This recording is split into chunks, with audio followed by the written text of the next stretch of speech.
future belongs to those who learn more skill and combine them in a creative ways. These are the famous words of American author and the famous book 48 Laws of the Powers writer Robert Greene. How many people are thinking they are never going to have a free time to acquire new skill? If they are thinking to learn new skill, then how long does it take?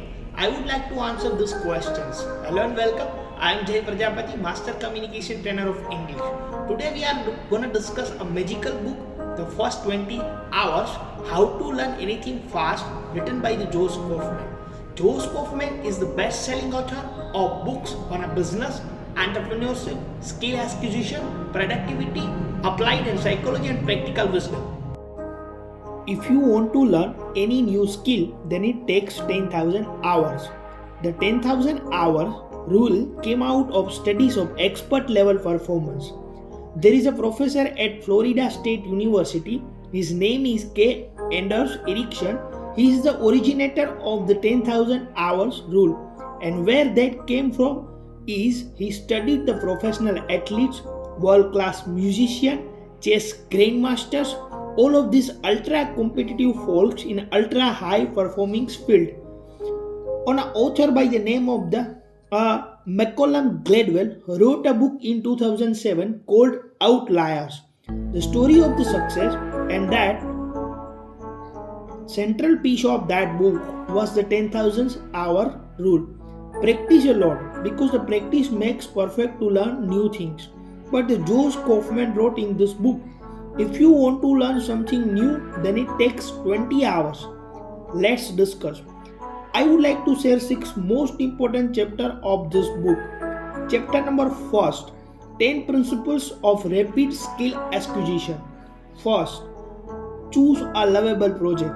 If you choosing your lovable problem or project, the more excited you are about the skill you want to acquire, the more quickly you will acquire it. Second one, focus your energy on a one skill at a time.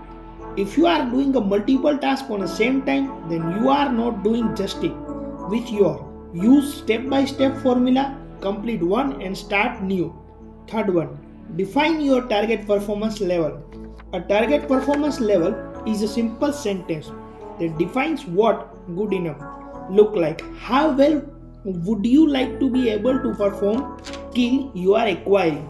Your target performance level is a brief statement of what your desired level of skill looks like. Fourth one, deconstruct the skill into sub-skill. Most of the things we think of as skill are actually a bundles of the smaller sub-skill. Once you have identified a skill, to focus on the next step is to be a constructed it to break it down into the smallest possible parts so that it becomes easy. Fifth one, obtain critical tools. Most skills have prerequisites to practice and performance. It is difficult to play tennis if you don't have a tennis racket, or learn how to pilot a helicopter if you don't have access to one. Taking a moment to identify the critical tools before you start practicing and saves precious time.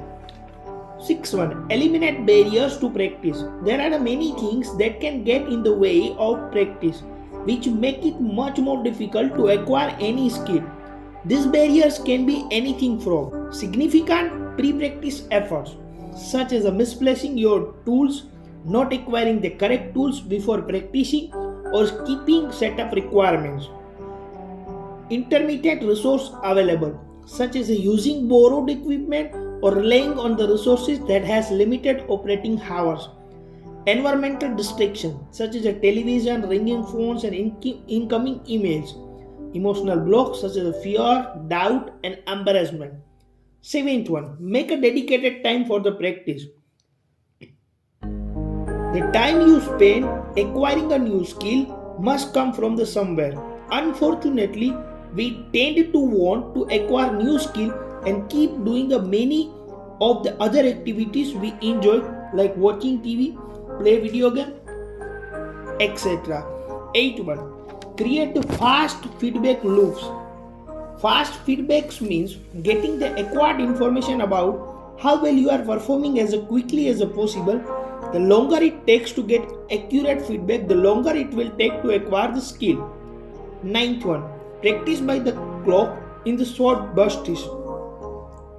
In the early phases of the practicing a new skill, it is very easy to overestimate how much time you have spent practicing. When you are no good and you know it, time seems too slow to crawl and it feels like you have been practicing for a longer period of time than you actually have.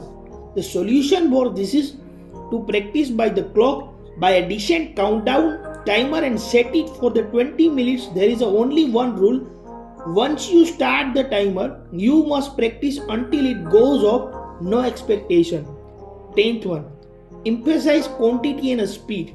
When you begin to acquire the new skill, it is tempting to focus on a practicing perfectly, a recipe for frustration.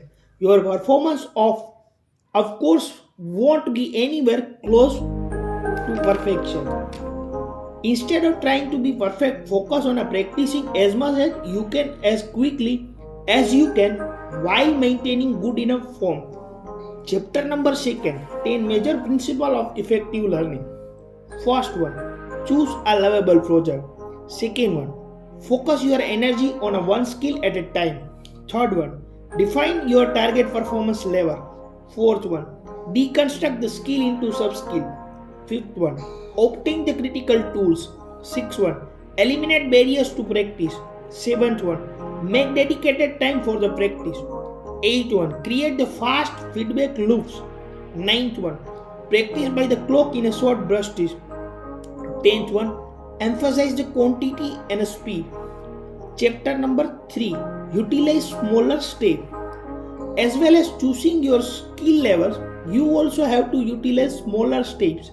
Break your chosen skill down into a bit-sized pieces you can tackle one by one. You don't attempt to down an entire meal in a one bite, and you shouldn't try to learn a skill in a one swing.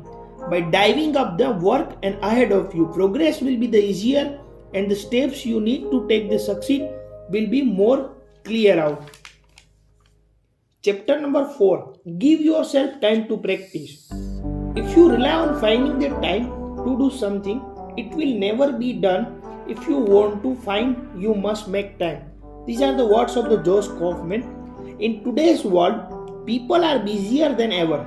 So if you want to learn a new skill, you need to make a time to practice, identify other activities in your life that you are not fond of, and work to cut those out to fill that time with practicing your new skill. Your goal is to free up a 60 to 90 minutes a day to dedicate to practicing. Chapter number 5, give yourself feedback.